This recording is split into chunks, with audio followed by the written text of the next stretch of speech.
Hello there, beautiful soul. Welcome to my channel. Today I want to share something really profound with you, a really beautiful story. And many of you might know that I'm a psychiatrist and work at a psychiatric hospital. And I've really been working there for many years.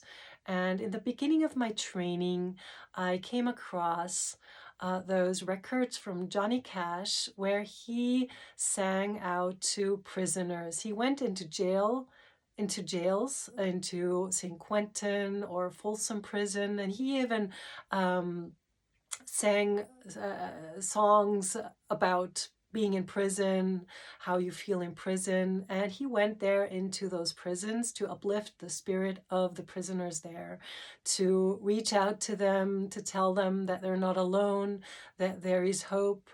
And then, Johnny Cash also was a follower of Jesus in later years. And you can listen to his records. They are really deeply touching in his beautiful voice. And with all the energy that he confers, and he really swipes you off your feet. So back then, in the beginning of my training, I just used to love to listen to those Folsom Prison Blues and St. Quentin, because I also had this feeling that I feel kind of connected with people who feel imprisoned, because that's how I felt with my own thought systems, with my own life. I felt like a prisoner of circumstances, even though my life was okay and my life was going good, going well. I always had this notion, this feeling that I was trapped by thoughts, that there's something deeper to me. And back then, I was not on the spiritual path. I was a psychoanalytic scholar, or not scholar, but I was following psychoanalytic theories and digging deep into the psyche. And later on, as many of you know, I came to follow Sri Satya Sai Baba, and he has touched my heart so deep and so profound, together with Jesus, that it really changed the way I look at the life that I'm in and the way other people live.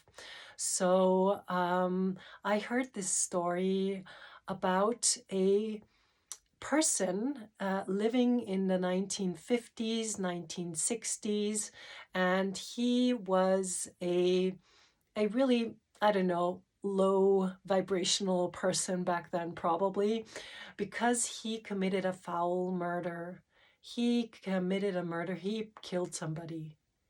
And he didn't feel anything about that. He didn't feel like repentance or feel bad about it, not on the conscious level. But of course, on the subconscious level, you feel all these things. You can put them away in cupboards and, I don't know, lock them away in your mind, but you cannot eradicate that. Nobody can. Even the most cruel murderer cannot run away from what they've done. And the deepest form of their conscience, even if they are not aware of it, repents. So this person, he thought he didn't want to go to jail, because back then in India, so he lived in India. The death penalty was set on people who commit foul murders. So he thought he'd get away by running off to the Himalayas. So he was located in the south of India, probably in Andhra Pradesh, and he went to the north of India to the Himalayas. He donned an ochre robe, the orange robes that you wear as a sannyasi, which means that you are a renunciant, you dedicate your life to God, you are not attached to worldly things, and for that reason, you put on an orange robe, an ochre robe, and that's what he did. And he went to the Himalayas. He lived there with the saints, with sannyasis. And in the Himalayas, there you have all kinds of amenities where you get free food. If you are a monk, if you are wearing an orange robe and you walk amongst the monks and have a holy look on your face, nobody will know that you're a murderer. Or maybe, there might be some beings of light there that do see that, but they won't tell, they will just let you walk amongst the people. And he spent like 4 years there in the Himalayas. But the thing was that his mind wasn't really uh, allowing him to be in peace. He tried all kinds of things. He went on pilgrimages to, all these beautiful sceneries, Badrinath and Varanasi, and he tried to do everything to come into a peaceful mind state, but it wasn't possible because the thing is, he had committed a murder and he was trying to push it away. He was trying to not think of it, trying to put it elsewhere and just start new without what he had done. That's what he planned to do. But his mind wasn't giving him peace. So one day he thought, well, I'll set out now to go south again after 4 years. Because back in those days, you didn't have any internet or any technology to search for people in the way that we have now. And he thought, nobody will find me now. I'm going to be free now. I'm going to live back at home again. And so he went back to the south. And he started doing pilgrimages back in the south now. So all those beautiful spots that he'd been, they hadn't really touched the depth of his soul, because there was lingering the karma that he had, committing a sin, committing a murder, a foul murder. So if I say sin, you know what I mean. And his conscience was constantly stirring in him. So he went south, he went to all sorts of places, and then he heard about Sai Baba. This was a holy man, and he thought, well, I'll go out and meet Sai Baba because I want to see another holy person, because he's seen a lot of other holy people, and, well, it won't do me any bad to go and see him. So he went there, and Swami called him in for an interview. And he went into the interview, and he was very kind. Swami was very, very sweet and kind with him. And he said, well, sit down here. And then he told him, well, you know what? You need to do something about your debts. You need to get rid of your debts. And this person, let's call him Kalpagiri, he looked at Sai Baba and thought, well, I don't have any debts. And Sai Baba was hinting at the murder that he had committed. And so Swami said, in a very sweet way, in a very loving way, he said, before you shed this mortal coil, before you end this life, you have to atone for the sin that you've committed. You have to do that, because otherwise in the next life it will come after you, and it might be even worse than now. So, get rid of that sin, get rid of that thing that you've done now, get rid of, and go to the police and tell them what you did, and let them do whatever needs to be done in that case for them. So, well, Kalpagiri was frightened. He said, well, I don't know, there is a death penalty on committing murder. I don't want to be, I don't want to die now. So Swami looked at him in a very sweet way, and he said, don't worry, leave it to me. I'll take care of you. You won't be murdered. You won't be taken to death. And Kalpagiri was so touched. This interaction with Swami was so deep and profound, and he felt that Swami had looked deep into his soul, and he had touched his soul at the very depth of its existence, and he knew this was the truth. He needed to follow this. His soul started stirring and started, purging in a way. And so he really set the intention to go out there and to go to the police and to surrender to the police. So, and Swami then waved his hands in the way that he used to do. And he materialized a rope for around his neck. Not a rope, but not a chain, like these holy necklaces that you have. And he gave him some vibhuti, some holy ash, and told him, to keep it safe. And so Kalpagiri went off cheerfully, really trusting deep in his heart that Swami is going to save him and that this is the right thing to do, because he just couldn't bear his conscience anymore that was stirring within him. So he went on a train. He went on a train to the place where he wanted to surrender to the police.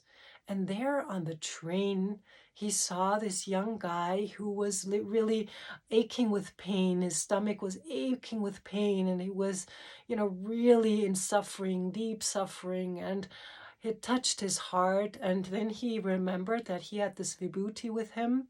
And he went to the person and gave him some vibhuti because he just felt he wanted to do something.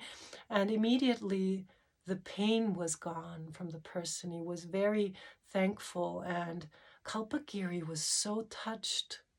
He hadn't felt this feeling for 4 years, the feeling of compassion arising in his heart. It was so beautiful, and he felt the connection with Swami, that this was Swami creating compassion, leading him back to the true being that he was. And so he set off to go to the police, and he surrendered to the police, and they told him, okay, you're going to have the death penalty, come with us. And for short, he might have been scared, but he fearlessly walked with the police. He let them, lock him up. And sometime later, by a miracle, suddenly his death penalty was lifted away from him, and it was exchanged with a life sentence in prison. And you can imagine Kalpagiri's joy as he felt that this was Swami's love that had freed him from the death penalty, that it was Swami's miracle that had really helped him, that Swami had held his word for him, and that overjoyed him so much. And he was then taken from the first prison to another rural prison in Andhra Pradesh, and they put him in there, and his heart was overflowing with happy gratitude and happiness and joy, and he couldn't believe the bliss and the luck and the grace that he had experienced. So he started to sing bhajans in prison. He started to sing bhajans in prison, and do spiritual practice in this joy, in the happiness, and in the gratitude that Swami had saved him from his karma of death penalty, or he had transformed his karma, however you say it, okay? So he was so happy, and this intense joy and this intense happiness, it affected all of the prisoners around. And he told them the story of Swami and how Swami had saved him, and they all were so excited about Swami, and they also wanted to have interactions with Swami and feel what this person felt and experience the same joy and the same happiness. And so they all started to do bhajans in the prison. They started to practice spiritually. And the prison was like this, it was almost like an ashram where everybody was spiritually practicing. And they started writing letters to Swami, and Swami started to respond to them. And he even went into the prison to see the prisoners. It was like an ashram, you need to know. And so what really happened was that Kalpagiri was so overjoyed, and joy potentiated with his joy, with his surrendering to his guru, and doing everything for experiencing this, that he was after a couple of years, he had totally transformed into such a sweet being, such a wonderful person, that he was set free again from prison because they said, well, this person has totally transformed. There's no more use in locking him in. And he was set free. And so that was the story of Kalpagiri. And that's um, how you really handle your trouble, how you handle your karma. And it doesn't matter what life situation you're in, there is always hope, but you need to be patient. You need to put in the effort, and you need to, at a deeper level of your being, understand that what you're going through is because you need to go through this. You need to go through this because of spiritual growth. And the way that you can go through it, and the way that you go through it, determines the outcome. So if you take your situation that you're in and you start intensely spiritually practicing, that's when you will reap real ripe spiritual fruits. That's when you will experience transformation happening in your life. So start the day with practicing gratitude. Start the day with practicing talking to God. Really talk to God and really talk to him loudly. That is my experience. Talking to him in your head is nice too, but the real thing is talking to him loudly and looking into his eyes. So if you have a form of God, if you, let's say it's Jesus or it's Mother Mary or it's Krishna or Buddha or Sai Baba, whoever it is, and that's what Swami advises too. He tells you, take that form of God that touches your heart most deeply and start being in a relationship with that form. Talk to that form, and you can talk to him all day long, and you will, and I really promise you that you will experience transformation the day you really start doing this. And start doing this all throughout the day. And it can be just like commenting what you're doing and telling it to God, or you can like ask him, or really get into this deep relationship with God. Not just on a superficial level, not just on the level of where you like do some practice. No, do it really believing that God is there, listening to you, talking to you. And when will you know that God is talking to you? God will be talking in silence. When you start experiencing silence of the mind, that's when you will start and begin to listen to the voice of God. So I hope that this video will really, really touch you and transform your life. And see you soon. Bye-bye.